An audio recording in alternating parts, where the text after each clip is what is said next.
We're expecting, as we're filming this, that President Biden will be speaking very shortly about what's going on in Afghanistan. But even before he decided to speak, the accusations were flowing. Everybody's pointing fingers at everyone. Nobody wants to acknowledge that the war was fundamentally wrong in a number of different ways, and that was clear more than 2 decades ago. So for instance, a former President Donald Trump called on Biden to resign in disgrace amid the Afghanistan withdrawal. This doesn't matter. I acknowledge that before saying it, but I want to play just a little bit of his speech from 1 month ago where he was talking about the withdrawal. Take a look at this.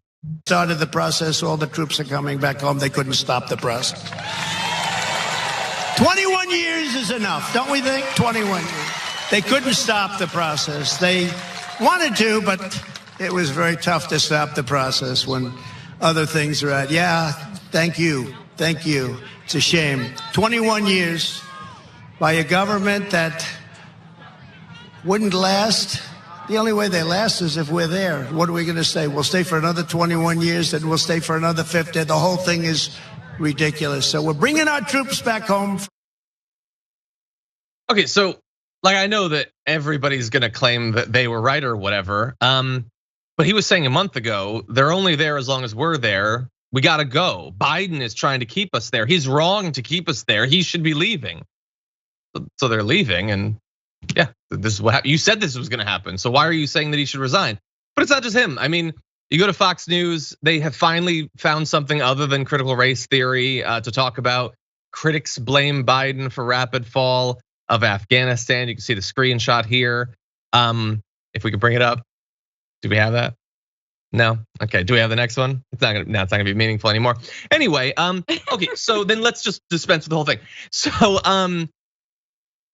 Francesca, this is a war that has gone on through Biden, through Trump, through Obama, through 2 terms of Bush.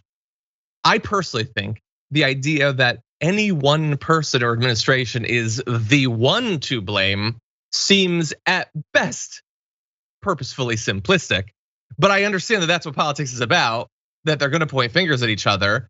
If it was up to you, yes, what would the takeaway be in terms of who or what or which were to blame for what we've experienced? Not just in the past, day, but in the thousands of days that this war has gone on. That would be who is George W. Bush? F him forever and ever. Well, why is he to blame?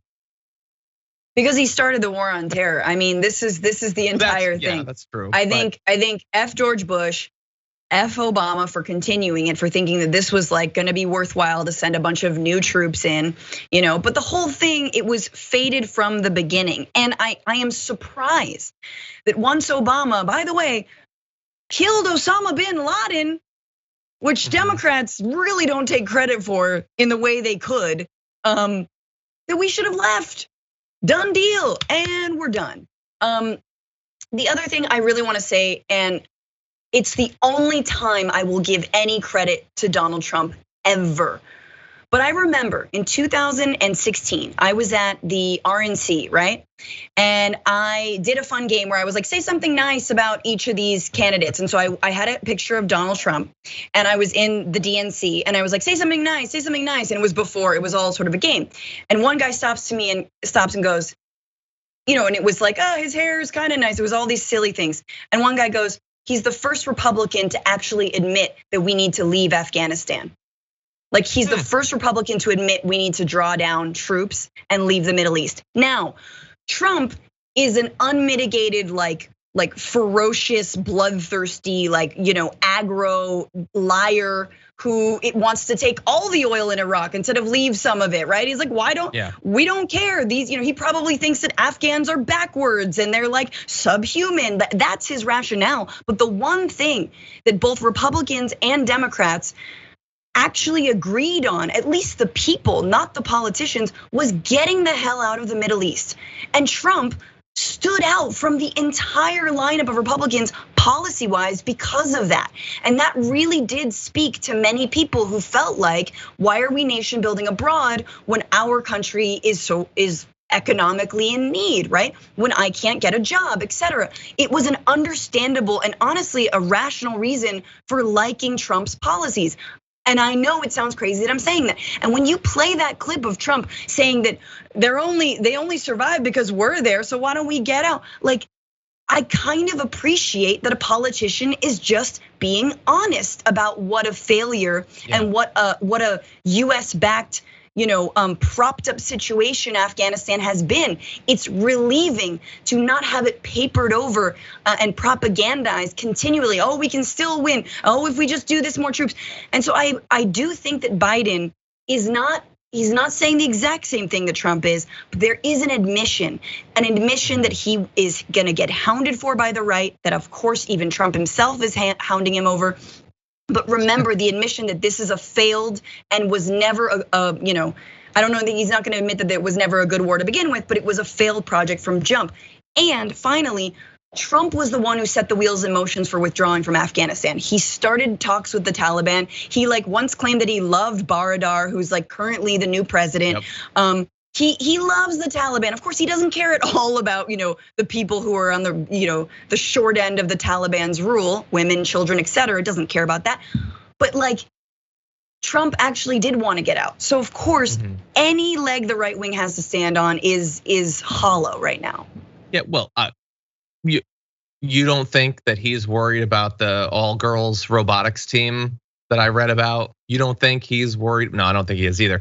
You're right. He was being honest, I guess, about the state of Afghanistan, except that he's also lied for years about his previous support for the wars, and he's lying now about what it means that things aren't going well. Does anyone think that he'd be resigning in disgrace if the same plan that he put into effect he was still president for? If Mike Pillow had brought him back to the White House a couple days ago, no. And Fox's stance would be totally different. And probably CNN and MSNBC's would be flipped. God knows, maybe they'll end up being super critical. We don't know exactly how the media's gonna go with this. Brian Kilmeade was saying we need to have troops there forever to make sure that there aren't new terrorist universities. I expect talks about that you're gonna start seeing a lot more about the future growth of Al-Qaeda cells and things like that. So get ready for that. But yeah, no, your analysis is obviously and predictably accurate. Bush got us in there, but Obama was president for 8 years, and Trump was president for 4 years.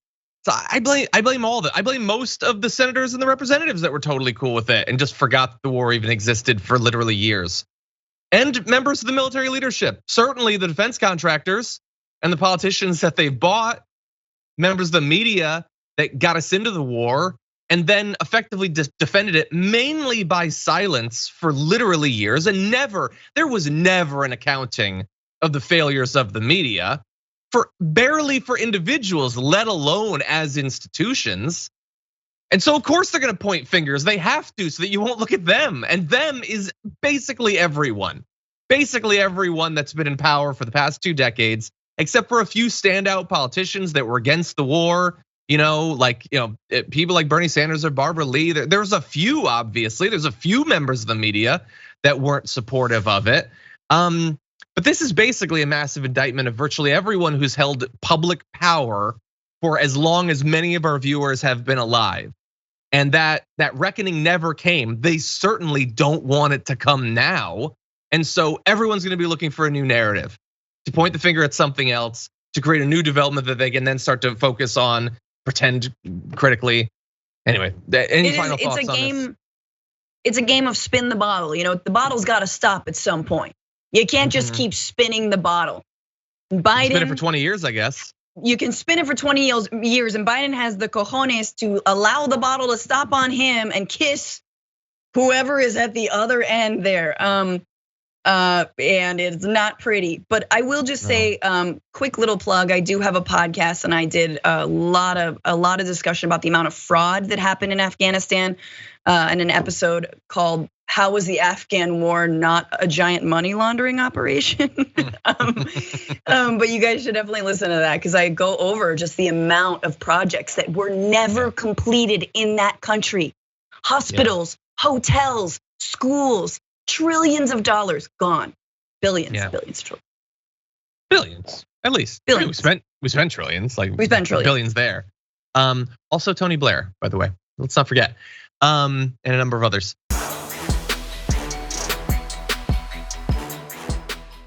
For more political news breakdowns, interviews, stories of activism, and me trying my hardest to care about the occasional big celebrity news story, subscribe to our YouTube channel at youtube.com/The Damage Report. And you can ring the bell wherever it is so you don't miss anything.